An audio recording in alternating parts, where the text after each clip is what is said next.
one of the tragedies of our time is that when someone becomes a new Muslim, they are sometimes targeted deliberately by people who have extremist notions that justify terrorism, violence against innocent people, and have a completely corrupted understanding of Islam. They sometimes hone in on and target these new Muslims. Why? Because they realize that these new Muslims are a complete open book, that they can completely influence them from the onset and poison them with their ideology and their corrupt ideas. Many cases where converts to Islam have been targeted and have been, like I said, channeled into extremist groups, and they don't know the wiser, they don't know any better.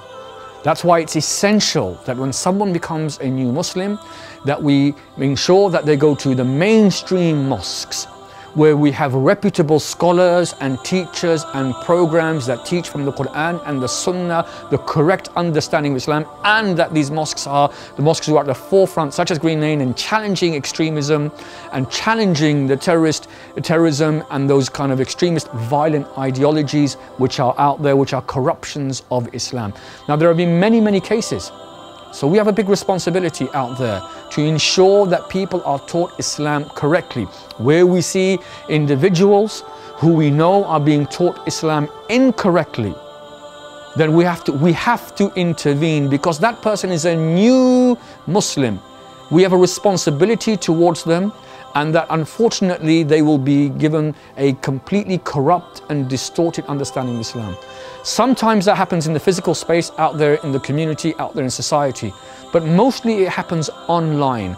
And that's why it's very important that when we have a new Muslim in our community, that we only channel them to online material which is reputable, done by reputable scholars who teach the correct understanding of Islam, and not individuals who have extremist notions which justify terrorism and violence against others. So we need to wake up. We need to be protecting and safeguarding the new Muslims in our community from being influenced by these extremist notions of Islam which have a corrupt ideology.